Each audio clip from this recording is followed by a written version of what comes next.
हम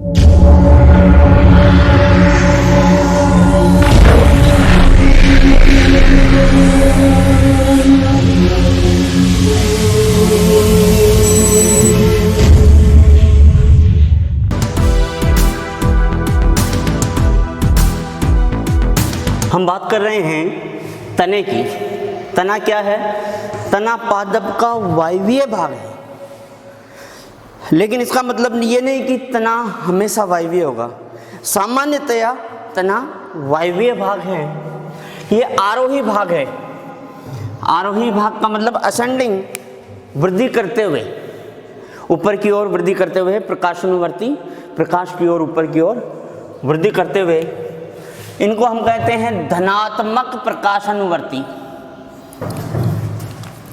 देखिए, तने में शीर्ष पर होता है एपिकल मेरिस्टेम, ठीक है। इस एपिकल मेरिस्टेम की वजह से सेल लगातार लगातार लगातार डिवाइड करती रहती है, विभाजित होती रहती है, और तना ऊपर की ओर वृद्धि करता रहता है। धनात्मक प्रकाशानुवर्ती का मतलब क्या है? एक हार्मोन जिम्मेदार है बेटा इसके लिए। हार्मोनल रेगुलेशन वाले चैप्टर में हम पढ़ते हैं, एक हार्मोन इसके लिए जिम्मेदार हैं प्रकाशानुवर्ती के लिए। जब यूनिलेटरल लाइट, एक एक्सपेरिमेंट किया गया कि जब यूनिलेटरल लाइट जो है वो प्ररोग के शीर्ष पर, तने के शीर्ष पर डाली गई, तो जो तना है वो प्रकाश की ओर मुड़ गया। प्रकाशानुवर्ती यानी प्रकाश की ओर वृद्धि करना यहाँ पर है, वो हार्मोन है ऑक्सिन।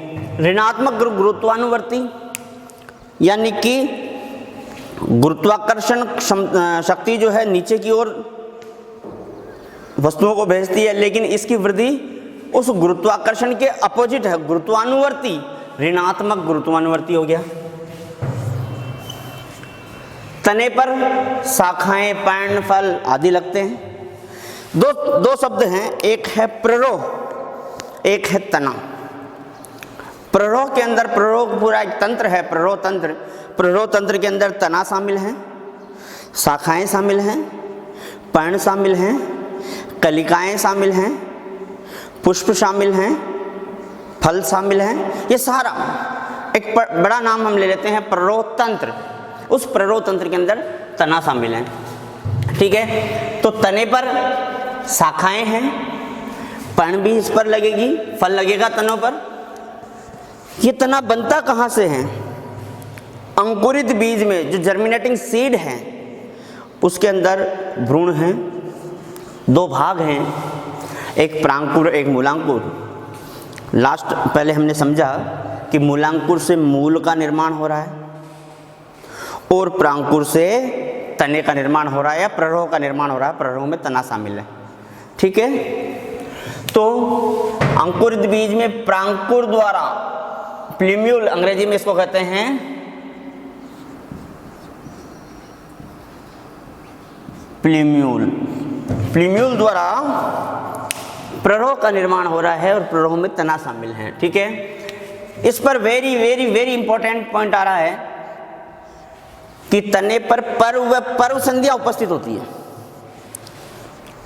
अब दो वर्ड हैं यहाँ पर, पर्व व पर्व संधियां। अंग्रेजी में पर्व को कहते हैं इंटरनोड, पर्व संधि को कहते हैं नोड। अब पर्व व पर्व संधियां क्या है? देखिए क्या है ये पर्व व पर्व संधियां।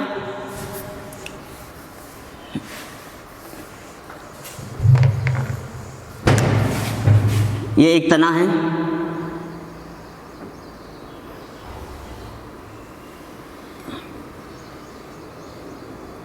तो ये वाला भाग, ये जो भाग है तने में, पूरा तना है, ये जो भाग है इसको हम कहते हैं पर्व संधि, नोड।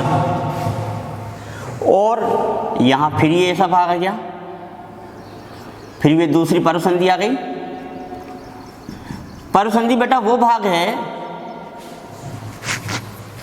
जहां से शाखाएं निकलती है, जहां से पर्ण निकलती है, पत्तियां निकलती है, ठीक है। तो ये पर्व संधि।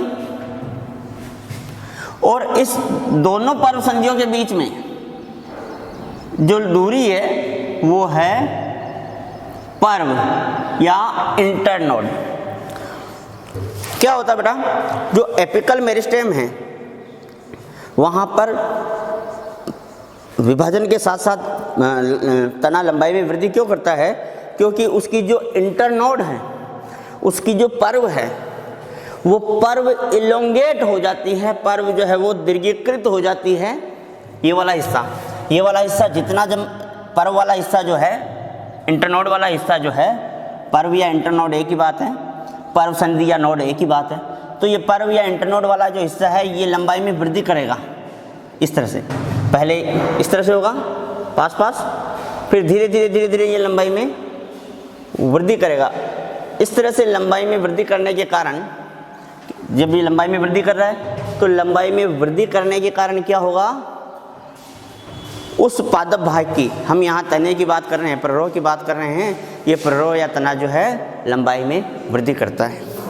क्यों वृद्धि करता है? क्योंकि पर्व लंबाई में वृद्धि करती है। अब पर्व लंबाई में वृद्धि करने के लिए एक हार्मोन जिम्मेदार है, यहाँ पर याद रखिएगा थोड़ा सा, जिब्रेलिक एसिड, जिब्रेलिन हम कहते हैं। क्या कहते हैं? जिब्रेलिन, और उसको कहते हैं GA, कॉमनली है GA3। 100 के आसपास जिब्रेलिक एसिड जो है वो खोजे गए हैं, सबसे कॉमन है GA3। ये GA3 जो है वो पर्व की लंबाई को बढ़ाता है, दीर्घीकृत करता है, जिसकी वजह से पादप भाग में लंबाई बढ़ती है। ठीक है, तो ये बड़ा इंपॉर्टेंट है। पर्व व पर्व संधियाँ उपस्थित होती है, बड़ा महत्वपूर्ण, इनमें पर्व व पर्व संधियाँ उपस्थित होती है। पर्व संधि या नोड, अंग्रेजी में कहते हैं नोड, तने का वह भाग जिस पर पर्ण लगी होती है या शाखाएं लगी होती है। ठीक है, पर्व क्या है, इंटरनोड क्या है, दो पर्व क्या है, इंटरनोड क्या है, दो पर्व संधि के बीच का भाग। ठीक है, अब इस तने पर कलिका उपस्थित होती है, कलिका, बड। अब बड दो प्रकार से हो सकती है, पहले समझते हैं बड है क्या, कलिका है क्या। कलिका को बेटा हम कहते हैं कि ये जो कलिका है, कलिका को हम क्या कहते हैं,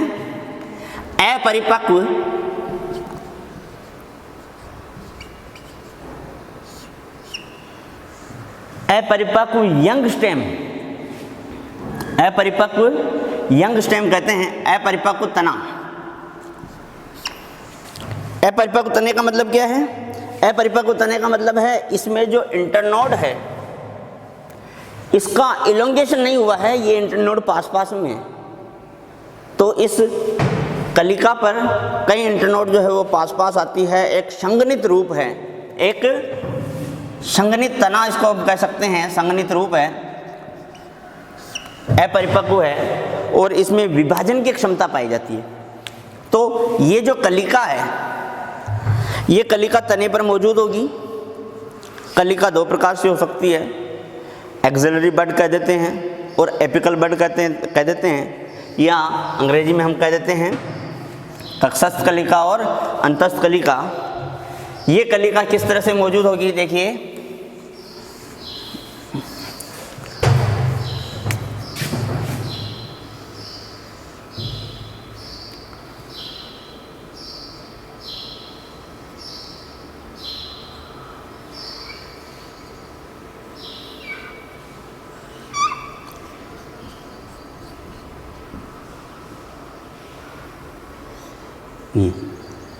ये एक पर्व है, सॉरी ये एक पर्व संधि है। इस पर्व संधि या नोड पर पर्ण है, पर्ण के अक्ष पर यहाँ पर एक कलिका मौजूद होती है, कलिका, इसको हम कह देते हैं एक्सिलरी बड। याद रखिए, पर्ण चाहे सरल है चाहे संयुक्त है, उसके कक्ष पर कलिका मौजूद होती है, उसको हम कहते हैं एक्सिलरी बड। और बड क्या है? बड है ये एक तने का अपरिपक्व भाग है, कंडेंस्ड भाग है, संघनित भाग है, जिसकी आगे विभाजन होना है। इस तने में एक ये हो गया, इसे पार्श्वीय कलिका भी कहते हैं, पार्श्वीय कलिका, कक्षस्थ कलिका, और एक तने का भाग है ये यहाँ ये टॉप पर। तो यहाँ पर एक कलिका मौजूद है जिसे हम कहते हैं टर्मिनल बड अंतस्थ कलिका, टर्मिनल बड अंतस्थ कलिका या एपिकल बड,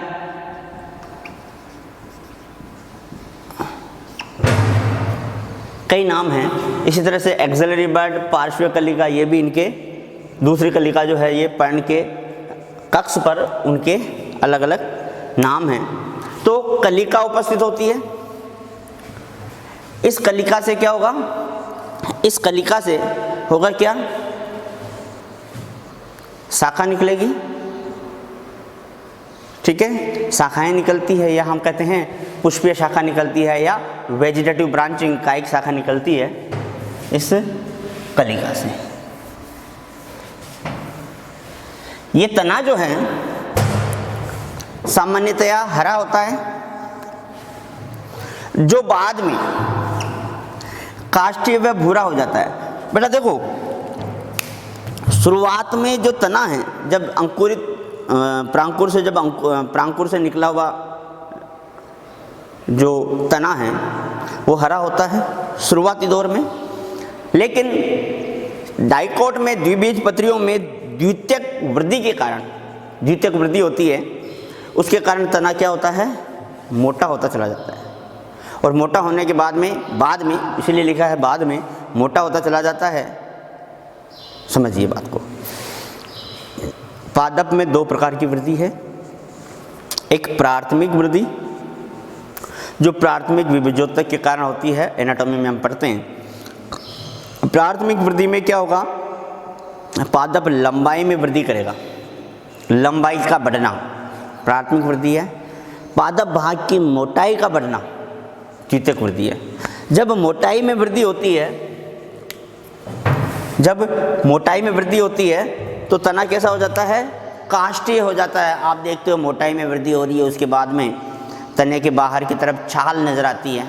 छाल का बनना द्वितीयक वृद्धि का एक इंडिकेशन है। छाल बन गई, तने की मोटाई बढ़ गई।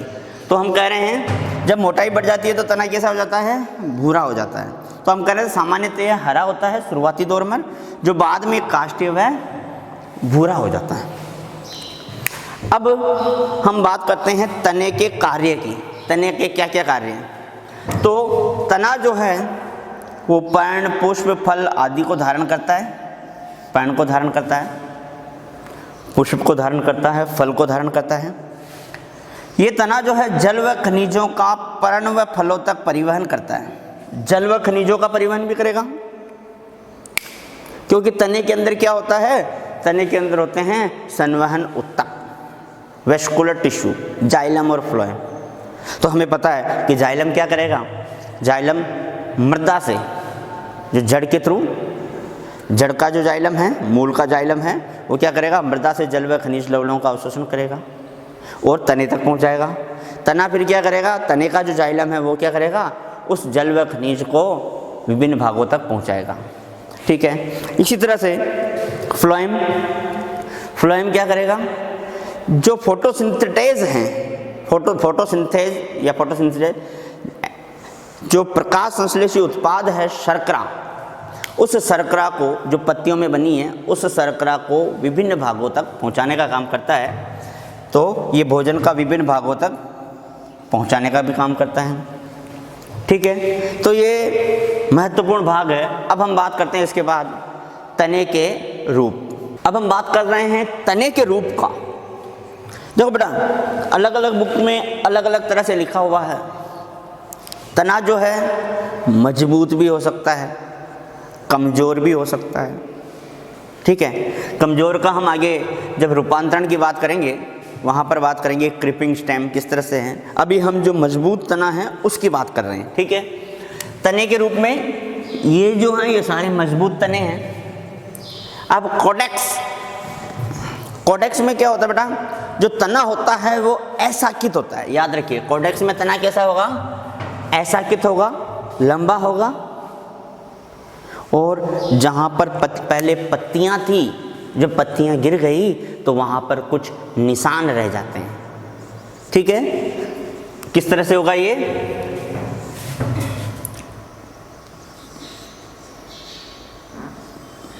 तना लंबा है, यहाँ निशान रह जाते हैं बीच बीच में जहाँ पर पत्तियाँ थी, ठीक है।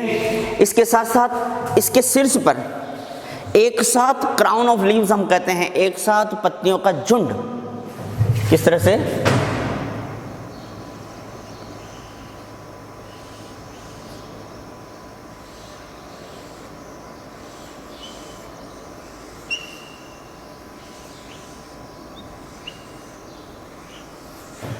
एक साथ क्राउन ऑफ लीव्स, एक साथ पत्तियां जो है वो लगी रहती है, हमेशा लगी रहती है। आप इस तरह की संरचना को देख सकते हो किसमें, पाम में, खजूर में इसी तरह से होती है।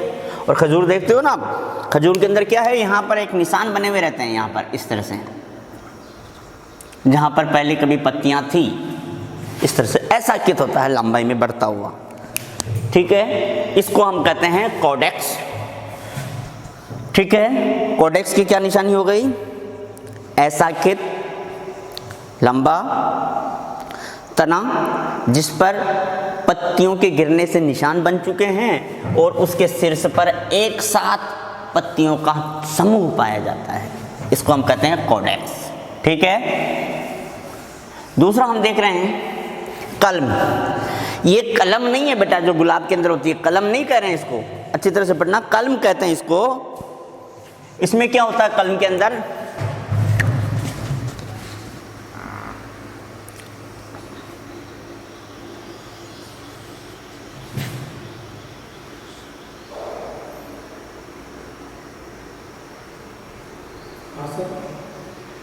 कलम के अंदर क्या होता है,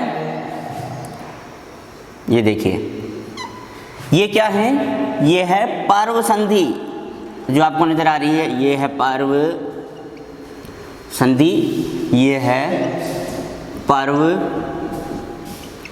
संधि, और दोनों पर्व संधियों के बीच में ये क्या है, ये है पर्व या इंटरनोड। बेटा अंग्रेजी में इंटरनोड एक बड़ा शब्द हो गया, लेकिन हिंदी में उसको पर्व कह देते हैं।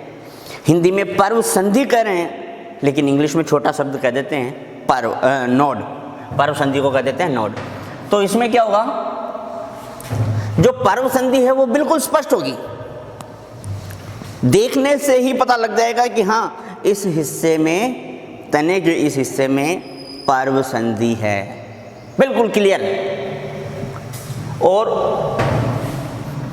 पर्व जो है अंदर की तरफ जो ये हिस्सा है इसका, पर्व जो है वो पूरा का पूरा कैसा होगा, खोखला होगा। अंदर अगर आप देखो तो खोखला है, पर्व संधियां स्पष्ट है।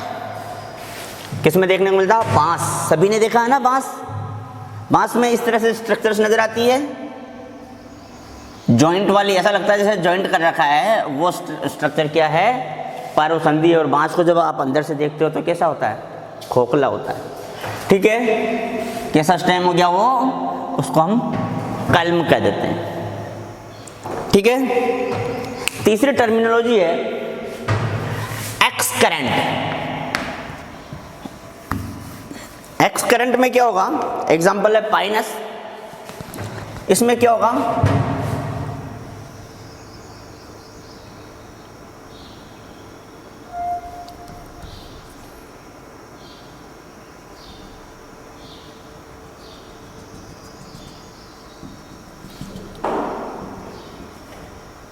ये इस तरह से, यानी कि शंकु रूपी, आप देख रहे हो कोन, आइसक्रीम का कोन है, कोन की तरह से।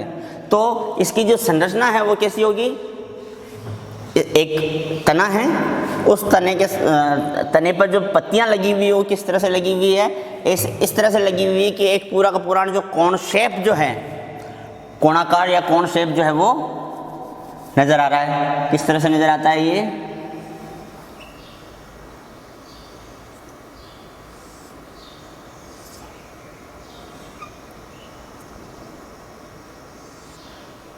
इस तरह से नजर आता है कोणाकार। किस में देखने को मिलेगा ये? पाइनस में। एक एग्जांपल अपन याद रख लें इसका, एक्स करंट का, पाइनस। इसके बाद में है डेलिक्यूसेंट। डेलिक्यूसेंट में किस तरह से होगा?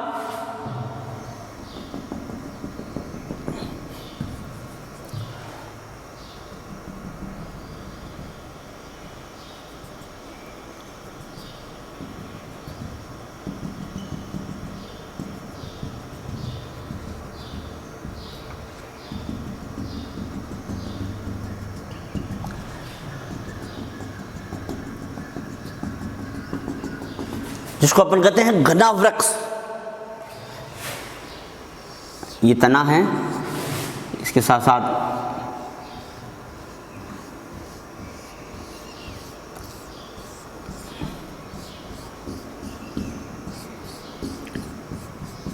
घना वृक्ष, पूरा का पूरा ऐसा घना है, ठीक है, उसको हम कहते हैं डेलिक्यूसेंट। एग्जाम्पल क्या है? आपने देखा होगा आम, आम का पेड़ देखा होगा। आम का पेड़ जो है एक मेन स्टेम है, मुख्य तना है, उसके साथ चारों ओर और इस तरह से पूरा पूरा घेराव लिए हुए बहुत सारा, तो उसको हम कहते हैं डेलिक्यूसेंट, ठीक है। अब इसके बाद हम आगे बढ़ते हैं। रूप हमने देख लिए, ये सारे के सारे क्या है? स्ट्रॉन्ग तने हैं, मजबूत तने। अब इनके रूपांतरण क्या है? देखिए बेटा, एग्जाम में पूछा जाता है कि तने के रूपांतरण में शामिल हैं, एक ऑप्शन आता है भूमिगत तना, एक अर्धवायवीय तना और एक वायवीय तना, और चौथा ऑप्शन ऑल ऑफ दीज, उपरोक्त सभी। तो ये एक सिंपल सा क्वेश्चन यहां से बन सकता है। भूमिगत तना, भूमिगत तने का मतलब क्या है? तना जो भूमि के अंदर है, ऐसा तना जो भूमि के अंदर है। अब आप बताओ, जो भूमि के अंदर है, अब आप कैसे पहचानो कि ये तना है या मूल है? याद करो, कैसे पहचानोगे? देखिए, अगर उस पर पर्व लगी हुई है, पर्व संधि है, पर्व है, पर्व संधि है, कलिका है, याद आ गया? पर्व, पर्व संधि, कलिका अगर ये मौजूद है तो वो तना है, चाहे वो जमीन के अंदर है, चाहे जमीन के बाहर है, चाहे आधा अंदर है आधा बाहर है। तीन निशानी याद रख लेना, पर्व, पर्व संधि और कलिका। ये मौजूद है, इसका मतलब वो तना है, ये मौजूद नहीं है, इसका मतलब वो मूल है सामान्यतया, ठीक है। तो पहले हम देखते हैं भूमिगत तना, तना जो भूमि के अंदर है। सबसे पहला रूपांतरण है उसके अंदर कंद, ट्यूबर। ट्यूबर किस तरह से होगा?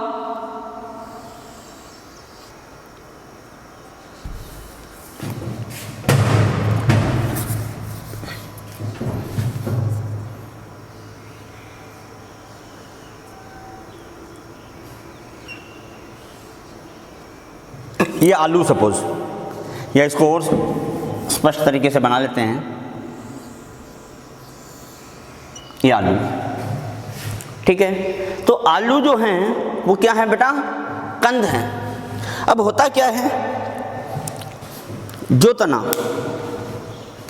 भूमि के अंदर वृद्धि कर रहा है, मुख्य तने की बात कर रहा हूं, जो भूमि के अंदर वृद्धि कर रहा है, इस मुख्य तने के शीर्ष पर, इस मुख्य तने के शीर्ष पर, शीर्ष भाग क्या करेगा? फूल जाएगा। क्यों फूल जाता है? क्योंकि भोज्य पदार्थों का संग्रहण कर लेता है, वो इकट्ठा हो जाता है। अब भोज्य पदार्थों को संग्रहण करने की क्या जरूरत है? क्यों करता है ये? इसीलिए कि हमारे को आलू की जरूरत है इसलिए? नहीं, हमारे लिए नहीं करता है। एक वर्ड आता है पेरिनेशन, मतलब क्या है? ये जो तना है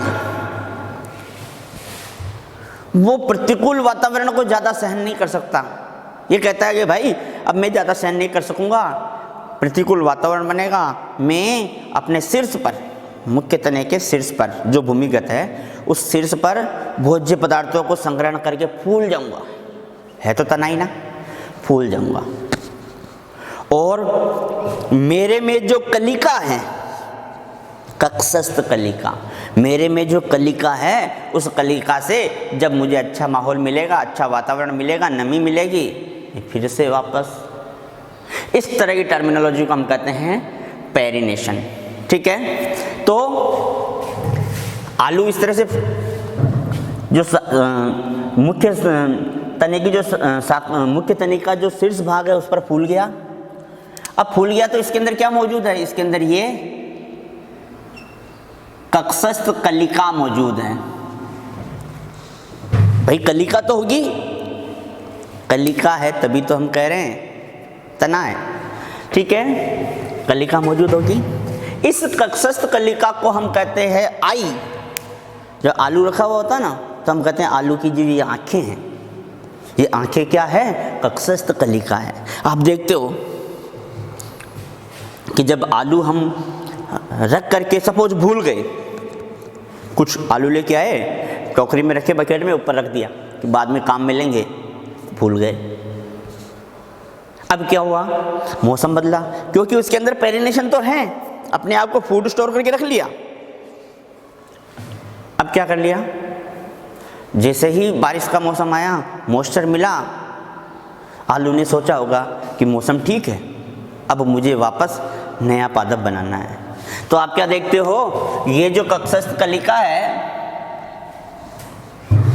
इस कक्षस्थ कलिका से शाखा निकलने लगती है। अरे भाई कलिका, कलिका से शाखा निकलती है, पहले भी कहा है हमने। ठीक है, यहाँ से स्प्राउटिंग होने लगती है, छोटी छोटी हरी हरी शाखा निकलने लगती है, बहुत कॉमन है, देखा होगा। ठीक है, तो ये क्या है, किसका रूपांतरण है, भूमिगत तने का। इसको हम कहते हैं कंद, ट्यूबर। कक्षस्थ कलिका उपस्थित होती है, जिसको क्या कहते हैं, इस कक्षस्थ कलिका को हम कहते हैं आई। आंखें कहते हैं, आलू की आंखें, है ना। आलू देखता नहीं है, उस आंखों से स्प्राउटिंग करके नया आलू का पौधा तैयार करता है। ठीक है, कलिका है आलू, इसी वजह से, क्योंकि ये ट्यूबर है, फूली भी संरचना है। इसका वानस्पतिक नाम क्या है, सोलेनम ट्यूबरोसम। हमें द्विनाम प्रणाली की नियमों का पालन करते हुए क्या करना है, क्योंकि हम इसको तिरछा नहीं लिख सकते, लिख रहा हूँ ना, टाइप करता तो तिरछा कर लेता, लेकिन लिख रहा हूँ तो सेपरेटली अंडरलाइन कर रहा हूँ। ये देखिए, सोलेनम ट्यूबरोसम, ट्यूबर है इसलिए ट्यूबरोसम। फैमिली क्या होगी इसकी, याद रखिए, सारा एनसीईआरटी में है। फैमिली क्या होगी, सोलेनम सोलेनेसी। ठीक है, फैमिली क्या है इसकी, सोलेनेसी, याद रखना बेटा। और कई देश जो हैं वो केवल और केवल आलू पे ही डिपेंड है। ठीक है, आलू नहीं होगी तो खाने की दिक्कत हो जाएगी वहाँ पर। ठीक है, ये समझ में आया कंद का। दूसरा हम देखते हैं राइजोम। अब राइजोम क्या है बेटा, आलू समझ में आया, अब राइजोम देखते हैं। राइजोम में क्या होता है, जो भूमिगत तना है वो क्षैतिज रूप से वृद्धि करता है, इस तरह से, जैसे ये है, ये भूमिगत तना कैसे वृद्धि करेगा,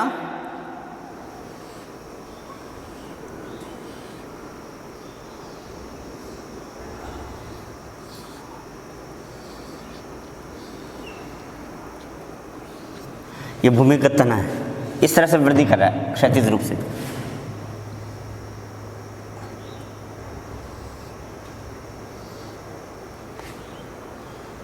ठीक है, इस तरह से वृद्धि करता है। आप देखते हो किसके अंदर, अदरक में, हल्दी में, इसी तरह से होती है ना, अदरक और हल्दी, इस तरह से ये वृद्धि कर रहा है। इसमें भी ये भी भोजन का संग्रहण करते हैं। इसमें भी, इस अदरक और हल्दी में भी आपको क्या नजर आएगा? आपको नोड नजर आएगा, इंटरनोड नजर आएगा। ये हिस्सा क्या है? ये नोड है, पर्व संधि, ये नोड, ये बीच वाला हिस्सा इंटरनोड। इसमें भी कलिका होगी, इसमें स्केली लीव्स होगी, जो सूखी सूखी पत्तियों नुमा संरचना। आप देखते हो ना, अदरक जब लेके आते हो तो नोड के आसपास, यहाँ पर ये नोड है, इसके आसपास एक सूखा सूखा सा हिस्सा लगा हुआ होता है, ठीक है। वो क्या है? वो स्केली लीव्स हैं। उसको क्या कहते हैं? शुष्क पत्तियां या स्केली लीव्स कहते हैं, सल्क पत्ती कहते हैं। इसके आसपास यहाँ इस तरह से आप देखते हो, बिल्कुल कॉमन है, बहुत कॉमन है बेटा। जब पत्ती है तो सीधी सी बात है, इसके कक्ष पर क्या होगी? पत्ती के कक्ष पर क्या होती है? कक्षस्थ कलिका। और कक्षस्थ कलिका से क्या होता है? कक्षस्थ कलिका से होती है ब्रांचिंग्स निकलती है, शाखाएं निकलती है, ठीक है। और इस नोड के निचले हिस्से से क्या निकलेगी? अब स्थानिक मूल निकलेगी। यहाँ इस क्षैतिज रूप से वृद्धि करने के कारण इसको क्या कह दिया हमने? राइजोम कह दिया। ये राइजोम है, ठीक है। अदरक और हल्दी इसका उदाहरण है। नेक्स्ट है कॉर्म। कॉर्म क्या है बेटा? देखिए, ये भूमि है, मृदा। अब राइजोम किस तरह से वृद्धि कर रहा था? क्षैतिज रूप से वृद्धि कर रहा था, इस तरह से। लेकिन कॉर्म किस तरह से वृद्धि करेगा? ऊर्ध्वाधर रूप से। ये कॉर्म जो है ऊर्ध्वाधर वृद्धि करता है, राइजोम की तरह ही है, बस फर्क क्या है? ये ऊर्ध्वाधर वृद्धि करता है। किस तरह से वृद्धि करेगा ये?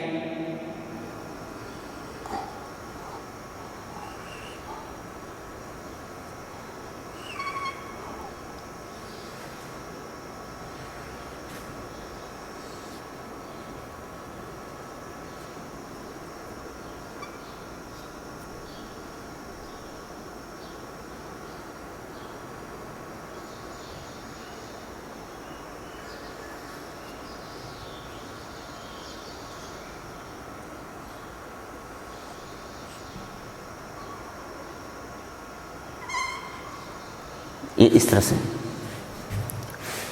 आप लोगों ने देखा होगा। ये क्या है? ये नोड है, यहाँ पर भी स्केली लीव सल्क पर्ण में मौजूद है। इस नोड पर भी क्या मौजूद है? इस पर्ण पर भी, यहाँ पर भी मौजूद है सल्क पर्ण। इस तरह से ऊर्ध्वाधर वृद्धि करता है। और है इसमें, थोड़ा और बना लेते हैं इसको।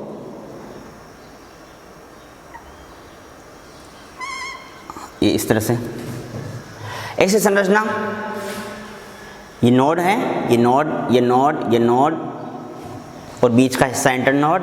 इस पर भी स्केली लीव्स हैं, शल्की पर्ण हैं, उसके कक्ष पर कक्षस्थ कलिका है, ठीक है। किस में देखने को मिलता है ये आपको? कोलोकेशिया, जमीकंद और सेफ्रॉन के अंदर आप देखना।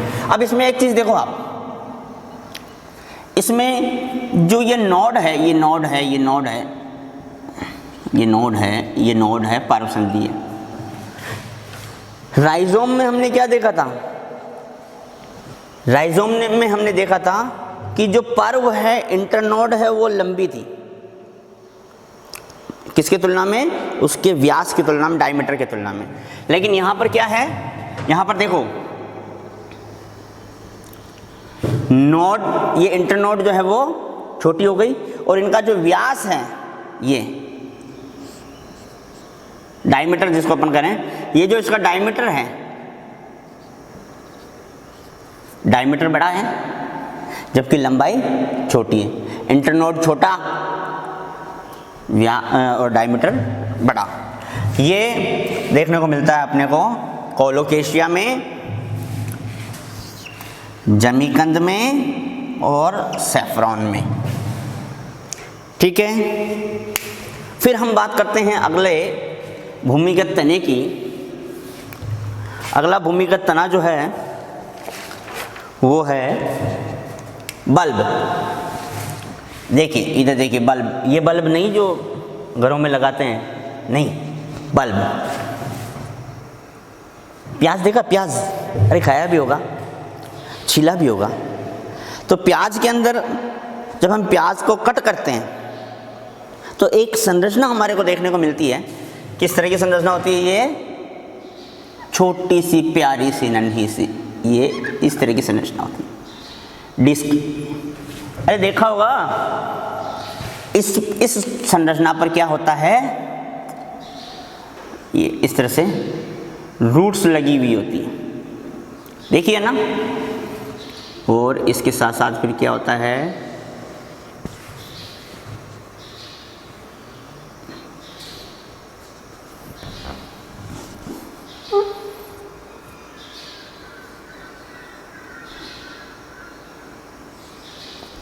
ऐसा होता ना प्याज,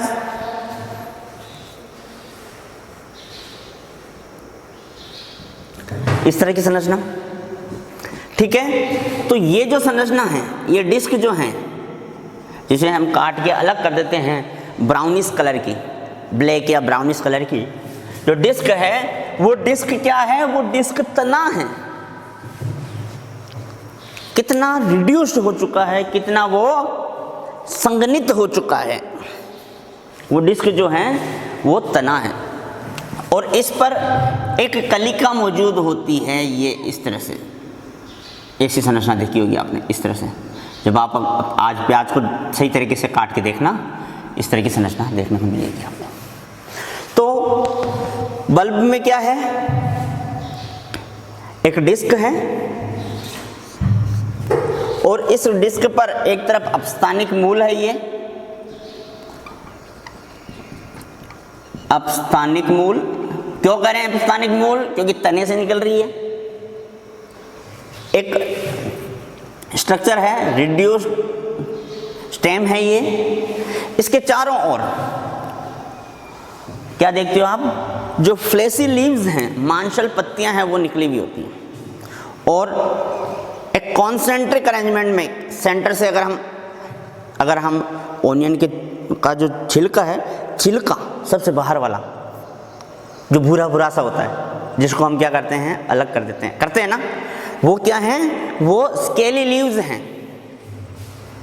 क्या है वो? स्केली लीव्स, शुष्क पैंड, उसको अपन अलग कर देते हैं। उसके बाद अपने को क्या मिलता है, मांसल सा मिलता है हिस्सा, ठीक है। वो कॉन्सेंट्रिक लीव्स हैं, पत्तियां हैं। अगर हम ओनियन को छीलते जाएं, अलग अलग परतें हटाते जाएं, तो आखिरी में क्या बचेगा, अगर हटाते जाएं आखिरी में सिर्फ ये हिस्सा बचेगा, ठीक है।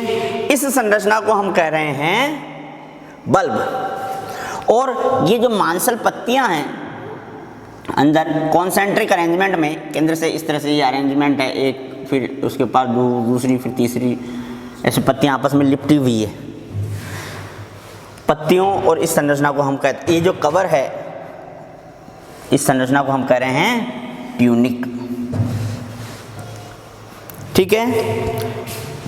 उदाहरण क्या हो गया बल्ब का, आप देखते हो लहसुन है और प्याज है, ये इसका बल्ब का उदाहरण हो गया, ठीक है। फिर इसके बाद में हम बात करते हैं आगे अर्धवायवीय तना। अर्धवायवीय का मतलब क्या है, ऐसा तना जो जमीन में भी है और जमीन के ऊपर भी है, यानी कुछ हिस्सा जमीन के अंदर है, कुछ हिस्सा जमीन के बाहर है, उसको हम कहते हैं अर्धवायवीय तना। और इस अर्धवायवीय तने में, इस अर्धवायवीय तने में जो तना है वो कैसा होता है, क्रीपिंग स्टेम, रेंगता हुआ तना। क्रीपिंग स्टेम कमजोर स्टेम है, कमजोर तना है, क्रीपिंग स्टेम। और इस क्रीपिंग स्टेम की क्या विशेषता है कि जहाँ ये भूमि के साथ टच में आएगा वहीं से ये जड़ पकड़ लेगा, ठीक है, क्रीपिंग स्टेम। तो सबसे पहला हम देख रहे हैं इसमें रनर, अर्धवायवीय तने में।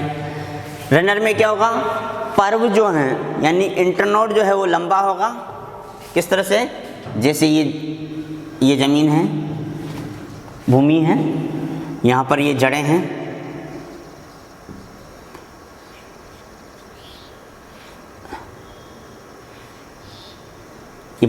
ये पौधा है, ठीक है। इस पौधे का जो तना है, ये तना है, ये रेंगता हुआ तना, यहाँ से देखिए ये तना है, ये ज़मीन पर टच हुआ, यहाँ पर जड़ें पकड़ लिया, जड़ें बन गई। नोड है बेटा एक्चुअली, ये नोड, ये इससे क्या है? नोड है। नोड यानी पर्व संधि, ये पर्व है, ये नोड है। फिर आगे यहाँ, फिर आगे आप देखोगे ये भूमि के ऊपर, ये भूमि के यहाँ टच हुआ, फिर आप देखोगे भूमि के अंदर, भूमि के यहाँ टच हुआ, और जहाँ टच हो रहा है तो उस नोड वाले हिस्से से नीचे की तरफ जड़ें बन रही है। कौन सी जड़ें? अपस्थानिक जड़ें। और ऊपर की ओर क्या बन रहा है?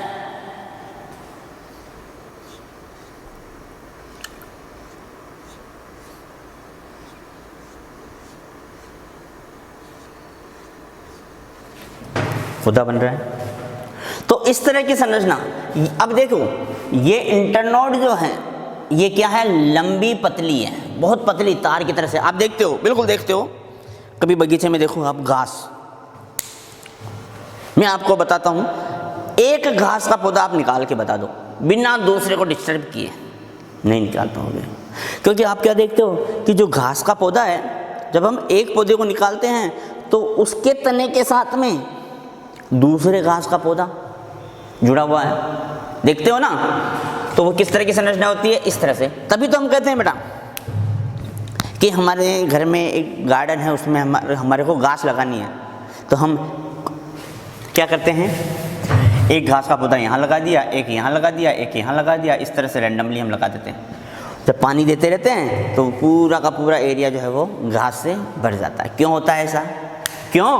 क्योंकि रनर है, दौड़ने वाला, कहते हैं ना रनर को, दौड़ने वाला। तो ये इस तरह से हर एक नोड से रूट निकाल देगा, अपस्थानिक रूट, अपस्थानिक मूल, और ऊपर की ओर उसी नोड के ऊपरी सिरे से शाखा निकाल देगा। हो गया, ठीक है। उदाहरण क्या हो गया इसका, रनर का उदाहरण? बड़ा इंपॉर्टेंट है बेटा, याद रखना ही रखना है, कोई गलती इसमें अपन नहीं कर सकते। उदाहरण है इसका घास और ऑक्जेलिस, ठीक है। चलिए अब दूसरा हम ये देख चुके हैं, घास और ऑक्जेलिस। दूसरा हम देखते हैं स्टोलन। स्टोलन याद रखने के लिए, स्टोलन स्टोल से बना हुआ शब्द है, याद रखने के लिए बता रहा हूँ, कोई विज्ञान से इसका कोई लेना देना नहीं है, लेकिन सिर्फ याद रह जाए बस, ट्रिक समझ लीजिए आप। स्टोलन, स्टोलन मतलब चुराया हुआ। चोर ने चोरी की, कुछ सामान चुराया, चुरा करके क्या कर दिया? उसने ज़मीन में गाड़ दिया। यही होता है। देखिए किस तरह से होता है स्टोलन।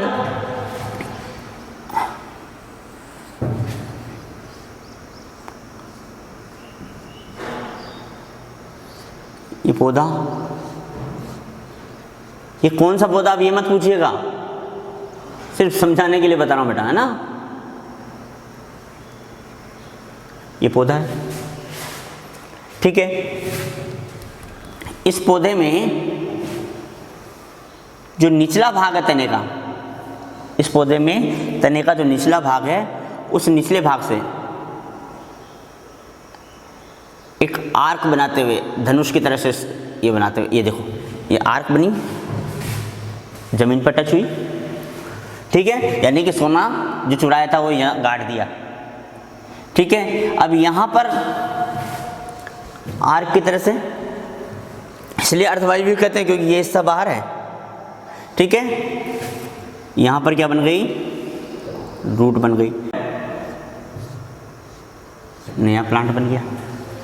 फिर इसका निचला इसमें से जो तना है, इस तने के निचले भाग से शाखा निकली, आर्क बनाते हुए फिर अर्थ पर टच हुई, फिर यहाँ पर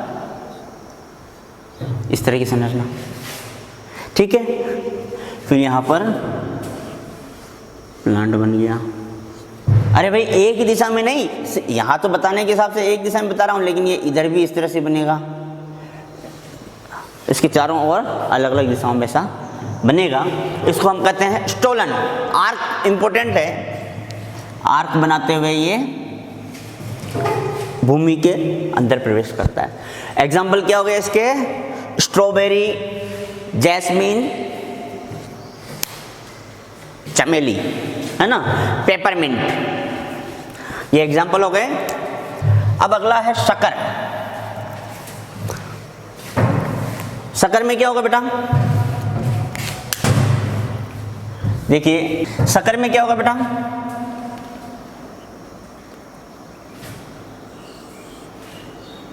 ये भूमि है, भूमि के अंदर ये जो तना है, ये तना भूमि के तना है, ये भूमि का तना हॉरिजॉन्टल वृद्धि करेगा।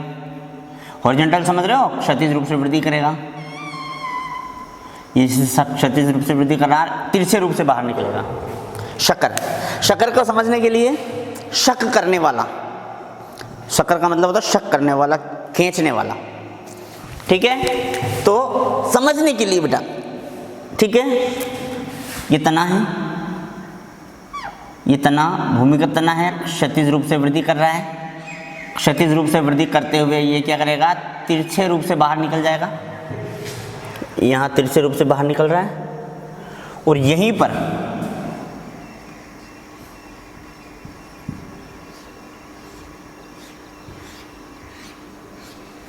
नया प्लांट बन गया। ये प्लांट तो है ही, ठीक है, तिरछे रूप से बाहर निकलता है, तिर्यक रूप से बाहर निकलता है। इंपॉर्टेंट कैरेक्टर क्या? जब पूछा जाएगा तो स्टोलन में आर्क दिया हुआ होगा, धनुषाकार दिया हुआ होगा। आर्क जहां नजर आ गया मतलब वो क्या है? स्टोलन है। ऑब्लिक्यू या तिरछे रूप से बाहर निकलने वाला वर्ड आ गया, शक्कर है। बस इसी से पहचानना आपको कि शक्कर की बात कर रहे हैं या स्टोलन की बात कर रहे हैं। और कमजोर तना, लंबा इंटरनोड, लंबा पर्व अगर आ गया तो रनर। बेटा यहां जो भी लिखा है सारा इंपॉर्टेंट है, इंस्टेंट नोट्स की तरह। तो तिरछे रूप से बाहर निकल रहा है, वृद्धि करता हुआ तिरछे रूप से, तिर्यक रूप से बाहर निकल रहा है। एग्जाम्पल क्या होगा इसके? पुदीना, पाइनएप्पल, केला, गुलाब, गुलदाउदी। केले का जो तना है वो कूट तना है, सूडोस्टेम है, वो वास्तविक तना नहीं है बेटा, ठीक है। ये हो गई शक्कर की बात। अब ऑफसेट की बात करें। ऑफसेट में क्या है? जो इंटरनोड है वो छोटा हो जाता है और मोटा हो जाता है, बिल्कुल अपोजिट किसके? रनर के। रनर में इंटरनोड कैसा था? लंबा था, पतला था। यहां पर क्या है? छोटा है और मोटा है। किस तरह से? देखिए एक्वाटिक प्लांट के अंदर होता है बेटा, ये है ना ऑफसेट। इंपॉर्टेंट है, याद रखना ही रखना है। क्या याद रखना है? ये दो नाम याद रखने हैं, पिस्टिया और जलकुंभी। कई जगह वर्ड आया है जलकुंभी का, तो याद रखना ही है। इसमें क्या होगा बेटा? इसमें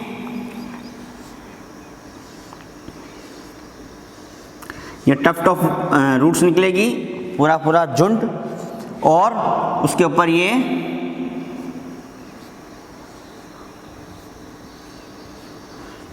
पत्तियां निकलेगी।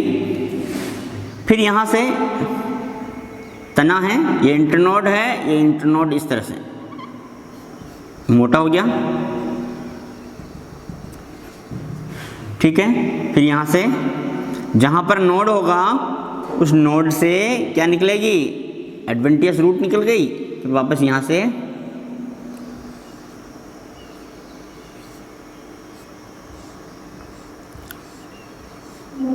इस तरह से पत्तियां निकल गई, सर्पिलाकार रूप से अरेंज होती है पत्तियां, रोजेट लीफ कहते हैं, रोजेट इस तरह से सर्पिलाकार, ऐसे एक लीफ यहाँ, फिर एक यहाँ, फिर ऐसे ऊपर बढ़ते हुए ऐसे रोजेट। ठीक है, रोजेट लीफ कहेंगे। अरेंजमेंट इनका बड़ी खूबसूरत होती है ये। फिर यहाँ से स्टेम, मोटा स्टेम है यहाँ पे पर, फिर यहाँ एक नया प्लांट। अब आप देखते हो कि कुछ ही टाइम में ये वृद्धि करता हुआ कुछ टाइम में पूरे के पूरे जलाशय को घेर लेता है, पूरी की पूरी एक्वाटिक बॉडी को कवर कर लेता है। इसके साथ दिक्कत ये है, बात कर रहा हूं मैं जलकुंभी की, आइकोर्निया क्रेसिपस। जलकुंभी आइकोर्निया क्रेसिपस, इसको कहते हैं टेरर ऑफ बंगाल, बंगाल का आतंक। क्या हो रहा है बेटा, बंगाल के अंदर जो एक्वाटिक बॉडी है ये भी लाया गया है बाहर से, खूबसूरती के कारण। किसके कारण से? इनकी पत्तियों की जो खूबसूरती है, बड़ी खूबसूरत लगती है, इसकी वजह से। लेकिन एक गलती हो गई, थोड़ी सी बात हम करेंगे फिर आगे बढ़ेंगे। एक गलती हो गई। गलती क्या हो गई? इसका प्राकृतिक शिकारी लाना भूल गए, प्राकृतिक शिकारी जो इसको खा सके, कंज्यूम कर सके। तो क्या हुआ, प्राकृतिक शिकारी नहीं होने की वजह से ये वृद्धि करती गई और पूरे के पूरे एक्वाटिक बॉडी को घेर लिया। अब बंगाल सरकार इसको ख़त्म करना चाह रही है, लेकिन हो नहीं रहा है, क्योंकि जहां हम कट करते हैं वहां नोड है, वहीं से दूसरा प्लांट फिर डेवलप हो गया, बहुत तेज़ी से वृद्धि कर रहा है। और सरकार को ये दिक्कत है कि अगर बारिश ज़्यादा हुई, बाढ़ आने का खतरा है, क्योंकि ये जो कंडीशंस हैं, ये कंडीशंस पूरे के पूरे एरिया को कवर कर लिया है। और साथ ही साथ क्या हो रहा है, अब ऊपर से जो ऑक्सीजन है, वो ऑक्सीजन इस एक्वाटिक बॉडी के अंदर जो दूसरे एनिमल्स हैं, मछलियां हैं, स्नेक है, दूसरे कई एनिमल्स हैं, उनके लिए खतरा है। उनको ऑक्सीजन नहीं मिल पा रही है, दूसरे ऑर्गेनिजम्स को सनलाइट नहीं मिल पा रही है। क्या करोगे? दूसरे एनिमल्स मरने शुरू हो गए, यानी कि बायोडायवर्सिटी, जैव विविधता को खतरा। ये जलकुंभी जैव विविधता से संबंधित भी है। जब जैव विविधता को खतरा, पॉल्यूशन से संबंधित भी है। पॉल्यूशन को भी ये, जब एक्वाटिक लाइफ ढंग से नहीं रहेगी तो वहाँ कहीं ना कहीं पॉल्यूशन क्रिएट होगा। ठीक है, उससे रिलेटेड भी है। तो ये जलकुंभी जो है कई तरह से इंपॉर्टेंट है बेटा, इसलिए ये नाम आपको याद रखना ही रखना है। ये मान के चलना कि ये प्रश्न छप गया है, ऑफसेट किस में मिलता है? जलकुंभी में मिलता है। पिस्टिया भी आ सकता है, अदरवाइज जलकुंभी में मिलता है। कैसा होता है? छोटा और मोटा पर्व होता है, इंटरनोड छोटा और मोटा होता है। इसमें क्या होगी, जड़ें जो हैं गुच्छे में आएगी और पत्तियां जो है रोजेट फॉर्म में अरेंज्ड होगी। क्लियर? इंपॉर्टेंट बेटा। अब इसके बाद हम बात करते हैं वायवीय तने की। वायवीय तना मतलब ऐसा तना जो भूमि से बाहर है, उसको हम वायवीय तना कह रहे हैं। ठीक है, किस तरह से होगा देखो। अब इस वायवीय तने में प्रतान हमें पता क्या है? प्रतान क्या है? पतली वायरनुमा हरी कुंडलित संरचना, पतली तारनुमा हरी कुंडलित संरचना जो पादप को आगे बढ़ने में मदद करती है। बस ठीक है। ये जो प्रतान है, अब ये कहाँ से निकलेगा? कक्षस्थ कलिका से निकलेगा या पुष्पीय कलिका से निकलेंगे? किस तरह से देखो, ये प्लांट है, यहां पर बन गई, इस तरफ बना लेता हूं मैं लीफ।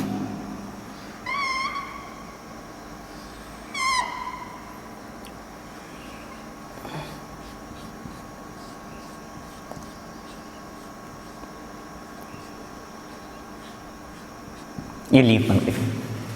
ठीक है, ये कलिका है यहां पर।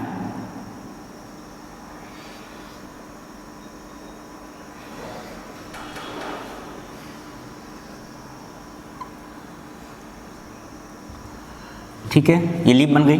अब यहाँ पर भी ये लीफ बना देता हूँ सर।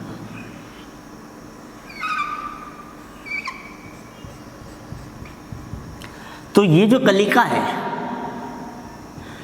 ये कौन सी कलिका है? ये है कक्षस्थ कलिका। ठीक है, कक्षस्थ कलिका है। ये कक्षस्थ कलिका जो है ये किस में बदल जाती है?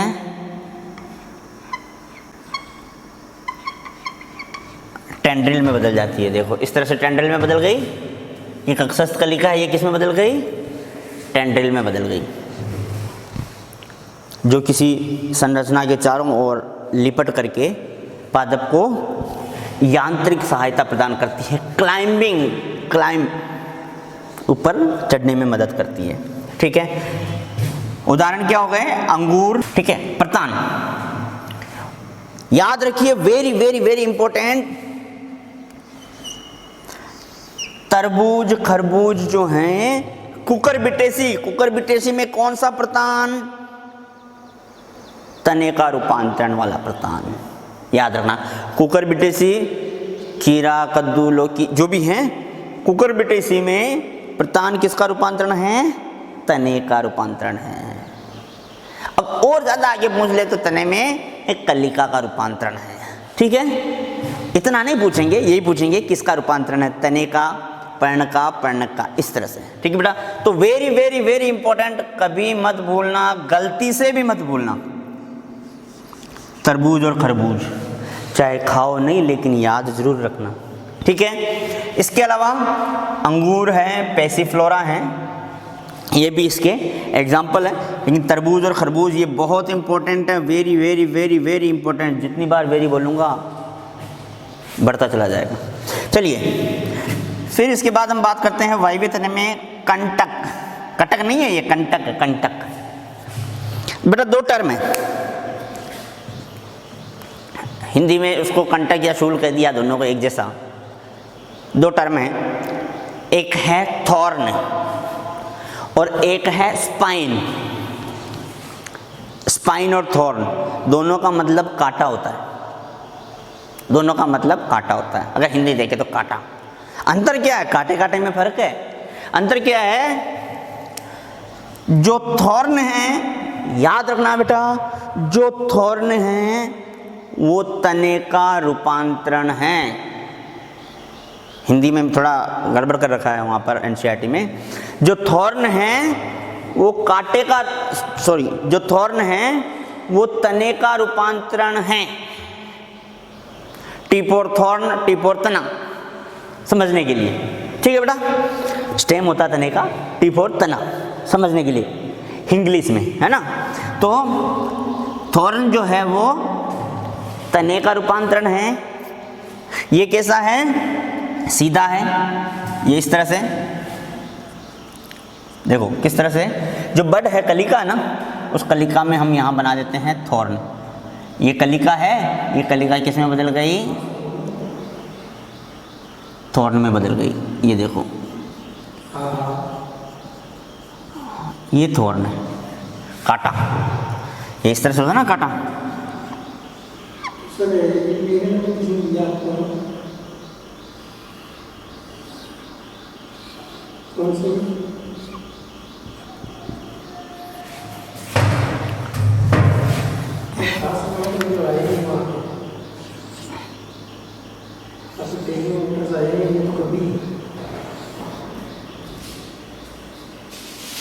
ये इस तरह से, ठीक है, थॉर्न।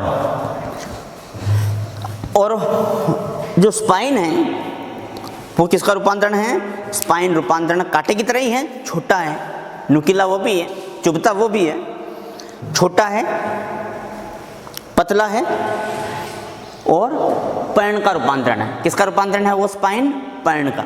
जबकि यहाँ पर जो कंटक है, थॉर्न है, ये किसका रूपांतरण है? तने का रूपांतरण है। ये कैसा है? सीधा है, मोटा है, नुकीला है। देखते हो आप। और कई बार क्या होता है, ऐसा भी हो सकता है कि इस कंटक के यहाँ पर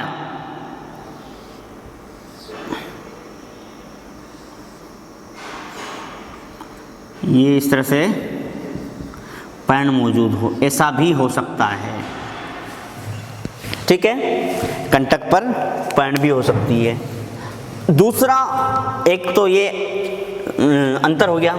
दूसरा अंतर क्या है, जो स्पाइन है, जो पर्ण का रूपांतरण है, उसमें वेस्कुलर कनेक्शन, संवहन तंत्र जो हैं हो भी सकता है, नहीं भी हो सकता है। नॉर्मली नहीं होता है स्पाइन में संवहन तक का संबंध नहीं होता है, जबकि कंटक के अंदर वेस्कुलर सिस्टम मौजूद होगा। क्या मौजूद होगा? वेस्कुलर सिस्टम मौजूद होगा। इसीलिए तो हम कह रहे हैं इस कंटक पर भी पत्ती वाली संरचना बन सकती है, पत्ती बन सकती है। ठीक है बेटा। इसके एग्जाम्पल क्या हैं? इसके एग्जाम्पल हैं सिट्रस, नींबू, नींबू के अंदर देखते हो आप, बोगेनविलिया, करुंदा, करुंदा खाया है करुंदा? बोगेनविलिया, सिट्रस है, नींबू, बोगेनविलिया, करुंदा, इसमें ऐसी संरचना होती है। ये संरचना होती क्यों है? पादप ऐसा है कि अगर कोई शिकारी आ रहा है तो पादप भाग तो सकता नहीं है, ठीक है, तो वो शिकारी से बचने के लिए कई बार जानवर जो है अपनी बॉडी को रब करते हैं, जैसे दीवार वगैरह पे अपनी बॉडी को रब कर दिया, प्लांट पर बॉडी को रब कर दिया, इससे प्लांट को नुकसान हो जाता है। तो प्रकृति चाहती है कि प्लांट भी जो है वो जिंदा रहे, उसको नुकसान ना हो, उसने कांटे लगा दिए प्रकृति ने, ठीक है, ताकि एनिमल उसको रब करेगा और वो दूर हट जाएगा, एनिमल दूर हट जाएगा, कांटे चुभेंगे उसके, ठीक है। दूसरा, उस प्लांट को कंज्यूम करेगा, खाने के लिए जाएगा तो कांटे चुभेंगे, तो उससे प्लांट की सुरक्षा, प्रकृति ने सबकी सुरक्षा का ध्यान रखा है, याद रखिएगा, प्लांट की सुरक्षा का भी ध्यान रखा है, ठीक है, प्लांट कैसे ऊपर बढ़ना है उसका भी ध्यान रखा है, हर चीज़ का प्रकृति ने ध्यान रखा है। और वास्तव में अगर सही बात बोलूं, प्रकृति की नज़र में प्लांट्स, पादपों की बहुत अहमियत है। प्रकृति की नज़र में हम क्या हैं? हम भले ही अपने आप को बहुत बुद्धिजीवी कर दें, भले ही हम कह दें कि हम बहुत बुद्धिमान मनुष्य हैं, हम चांद तक पहुंच सकते हैं, लेकिन बात करें प्रकृति की नज़र में हमारी कोई औकात नहीं है। हकीकत है, प्रकृति ने अगर फल भी बनाया है तो उसमें भी पादप की भलाई है, हमारी भलाई नहीं। हम भले उसको खा रहे हैं, लेकिन पादप के लिए आवश्यक है। एक फल भी बनाता है ना प्रकृति, और मीठा बनाता है। आप क्या सोचते हैं, अरे हमारे लिए मीठे मीठे फल है? नहीं, वो इसलिए कि हम उस फल को खा कर के कहीं फेंक दें, और उसके फेंकने से जो बीज गिरेगा वहाँ पर नया पौधा तैयार हो जाएगा।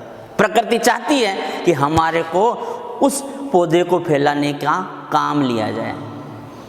प्रकृति की नज़र में हम कुछ नहीं हैं, जो कुछ है क्या है? पादप है और डिकम्पोजर है। प्रकृति कहती है कि केवल पादप हों और डिकम्पोजर हों, मैं पूरे सिस्टम को बनाए रखूँगा, ज़रूरत नहीं है मुझे इंसानों की, ठीक है। तो सिट्रस, बोगेनविलिया, करुंदा हो गया, ठीक है। स्टेम प्रिकल, तना, तने का प्रिकल जो है, अब ये क्या होगा बेटा? पर्व संधि व पर्व पर मौजूद होंगे। गुलाब देखा है? गुलाब में क्या होता है? देखो ये गुलाब, तना बना रहा हूँ, केवल फ्लावर नहीं, हमेशा फ्लावर की उम्मीद मत किया करो, ठीक है। इस तने में आप क्या देख रहे हो?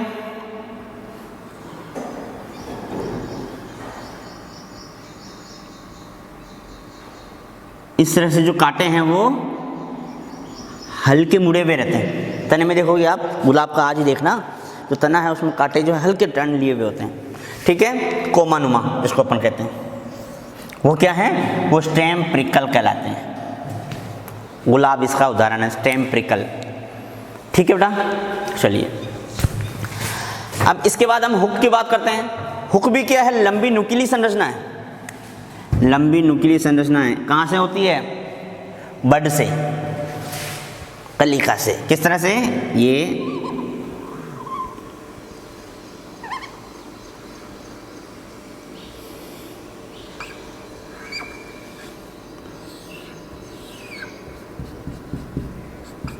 इस तरह की संरचना मिलेगी आपको, ठीक है। ये क्या करती है बेटा?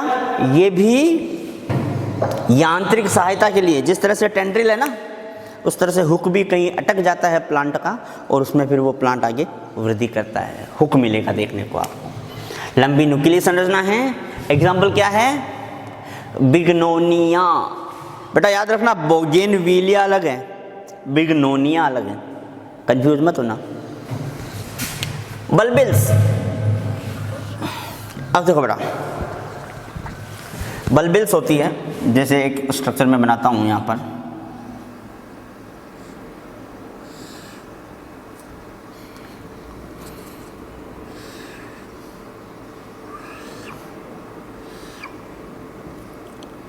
यहां पर मैंने बना दिया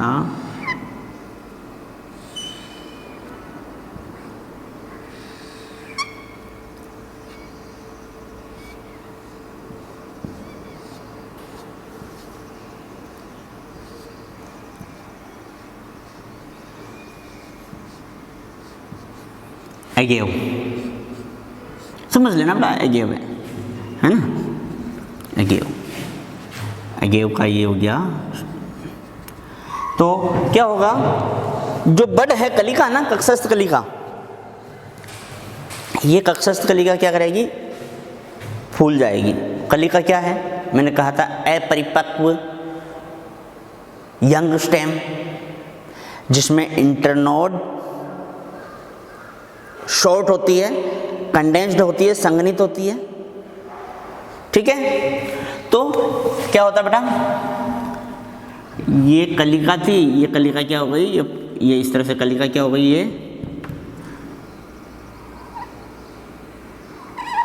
ये फूल गई, ये कलिका इस टाइम पर मौजूद है, ये कलिका फूल जाती है। बल्बिल्स हैं, बल्बिल्स कहते हैं फूली हुई, कोमल फूली हुई, अपरिपक्व यंग स्टेम, जिसमें नोड जो है वो कंडेंस्ड हो जाते हैं, इंटरनोड छोटा हो जाता है, ठीक है। अब ये क्या करेगी, ये संरचना इस प्लांट से अलग होगी, और ये बल्बिल्स जो है एक नया प्लांट बना देगी। अगेव एक अच्छा उदाहरण है इसका, अगेव, अगेव अमेरिकाना स्पीसीज क्या है, अगेव अमेरिकाना कॉमन स्पीसीज है। तो ये बल्बिल्स से क्या हो रहा, वर्धी प्रजनन हो रहा है, वेजिटेटिव प्रोपगेशन हो रहा है, बल्बिल्स, ठीक है। वेजिटेटिव प्रोपगेशन होता है, वर्धी प्रजनन, वर्धी प्रजनन है। चलिए एक और टर्म अब समझते हैं अपन, वो टर्म है फाइलोक्लेड। देखिए ये मिटा देता हूँ, यहाँ समझा देते हैं। एक और टर्म है, वो क्या है, फाइलोक्लेड। सिंपल सा है। फाइलोक्लेड में क्या होगा बेटा,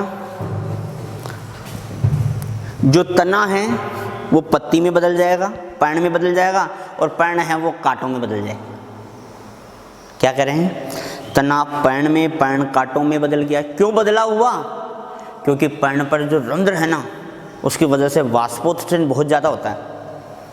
तो वाष्पोत्सर्जन बहुत ज़्यादा होता है, तो जितना जल है वो सारा का सारा, हमें पता है कि पादप जितना जल अवशोषित करता है ना, 98%, 98% तक वाष्पोत्सर्जन की भेंट चढ़ जाता है। केवल 2% रहता है जिससे उपापचयी क्रियाएं होती हैं।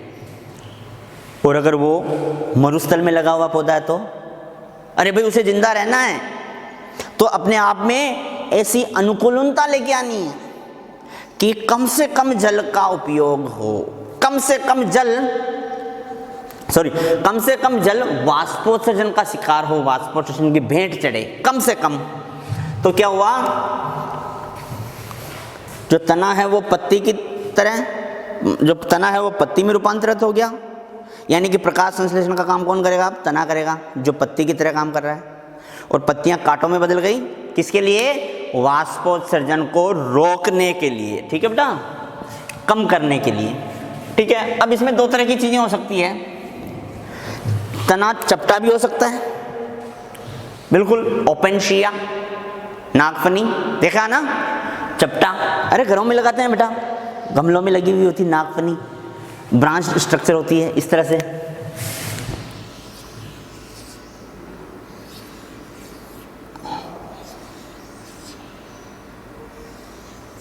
इस तरह की स्ट्रक्चर होती है नागफनी, ठीक है। इस पे कई सारे ये कांटे होते हैं।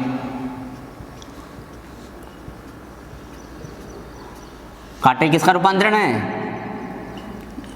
बिल्कुल सही बात है, पत्तियों का। तो अब आप सोचो पत्तियां कहाँ लगती है? नोड पर। दो नोड के बीच की दूरी को क्या कहते हैं? इंटरनोड। मतलब ये इंटरनोड, ये इंटरनोड, ये इंटरनोड, ये इंटरनोड, ये इंटरनोड, ठीक है। तो ये बहुत सारे इसमें इंटरनोड देखने को मिलते हैं। दिख रहा है ना बेटा? इसमें बहुत सारे इंटरनोड देखने को मिलते हैं, क्योंकि ये वो जगह है जहां पहले पत्तियां थी अब कांटे बन गए,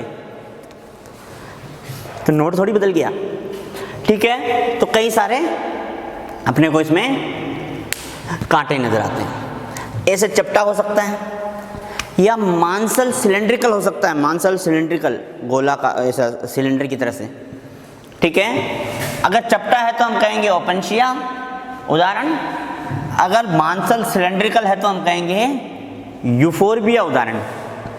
कौन सा उदाहरण है? यूफोरबिया, यूफोरबिएसी में फैमिली का, ठीक है। अब क्लेडोड, तने में हम आखिरी रूपांतरण की ओर बढ़ रहे हैं। क्लेडोड, क्लेडोड बेसिकली कैसा होता है? फाइलोक्लेड ही है, ठीक है। आधारभूत रूप से कैसा है ये? आधार रूप से कैसा है ये? फाइलोक्लेड ही है। अंतर क्या है? फाइलोक्लेड में तो आप देख रहे हो बहुत सारे नोड इंटरनोड देखने को मिल रहे हैं, ठीक है। बहुत सारे नोड इंटरनोड देखने को मिल रहे हैं, जबकि क्लेडोड में या तो एक इंटरनोड होगा या दो इंटरनोड होंगे, या तो एक इंटरनोड होगा या दो इंटरनोड होंगे। याद रखना वर्ड जो बोल रहा हूं मैं, इंटरनोड, पर्व। एक इंटरनोड है, यानी कि ये एक इंटरनोड है, ये इंटरनोड है, पर्व है। इसका मतलब कितने नोड हो गए? दो नोड हो गए। एक इंटरनोड या दो नोड, ठीक है। किस में मिलेंगे? एस्पेरेगस के अंदर। दूसरा दो नोड, यानी ये एक और नोड हो गया, एक ये नोड एक ये नोड, दो नोड और कितने, सॉरी दो इंटरनोड और कितने नोड हो गए? 1 2 3, तीन पर्व संधि या दो पर्व, एक पर्व या दो पर्व संधि, ठीक है। दो पर्व किस में मिलेंगे? रसकस में। एक पर्व किस में मिलेगा? एस्पेरेगस